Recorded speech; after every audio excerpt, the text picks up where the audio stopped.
What's up, guys, and welcome back to another episode of Dominate Every Aspect. And in this week's episode, I wanted to talk about my training split and how I recently changed it, and kind of helping you guys figure out what to do with your individual training split. Now, as you guys may have noticed, I recently changed mine, and it's more of like a bro split, I would call it. In the past, I was running more of a push-pull leg split. There's a few reasons behind that. One, I do like to hit everything at least twice a week. And then secondly, when I do like chest and shoulders, or chest and triceps, or chest, shoulders, or triceps on different days of the week, my elbows just do not appreciate that.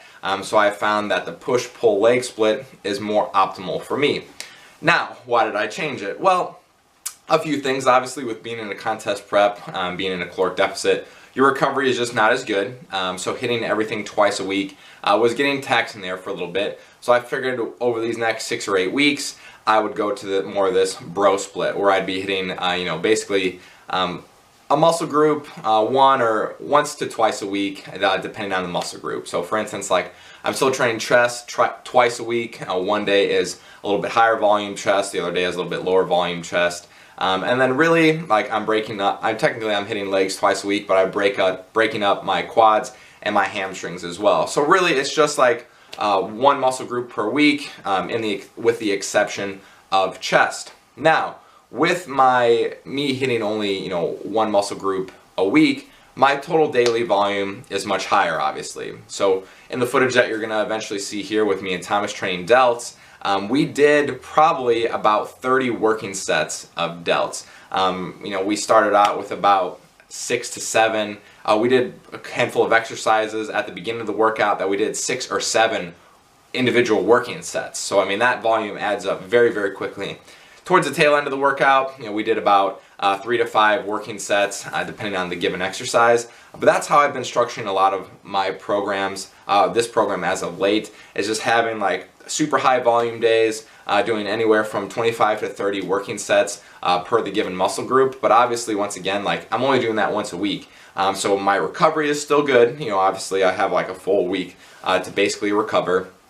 With that being in a deficit, it helps my performance, but I know that I'm probably not getting the most bang for my buck as far as maximizing like protein synthesis and potential muscle gain, just because I am waiting almost a full week before I am hitting that body part again. That's why I'm only going to do this for about 6 weeks. This next week will be actually my 3rd week on this individual training split. And another reason why I did change it is because, as you guys saw last week, I was out of town. And I've been doing some traveling here in May, and not just having to do like legs on a weekend is just always very tough. So like for instance, I scheduled chest and arms on Friday and shoulders on Saturday, and I know if I'm going to be out and about, like I could hit chest or arms or delts pretty much anywhere. I mean, delts we pretty much just use dumbbells the whole time anyway, and any facility is going to have enough dumbbells for me.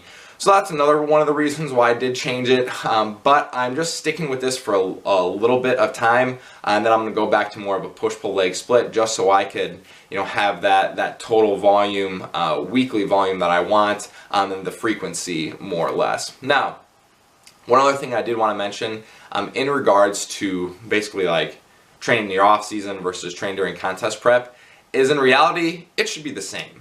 Like, nothing really should change. I know a lot of people have the misconception like, all right, you do like low reps in the off season, then you do like high reps when you're in contest prep. Well, in reality, I've always done a mix of both. I still technically lift heavy, and I still obviously do very high rep. My rep ranges go from about, I would say, like 6 to 8 all the way up to 25, like we did, in this delt workout. We were doing some sets up to 25.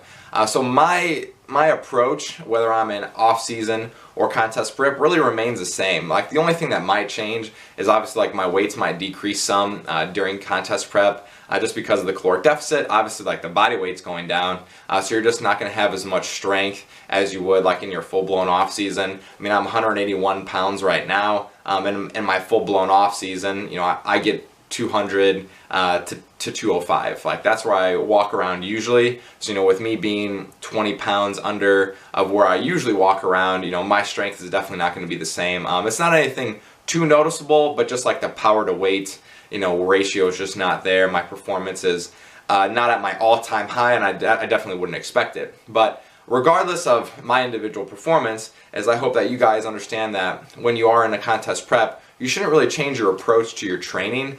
Yes, definitely vary your programs, but give yourself enough time. Don't program hop from program to program. Still try to seek linear gain when you're in a contest prep. Just because you're in a deficit doesn't mean that you can't add 5 or 10 pounds here to your lifts.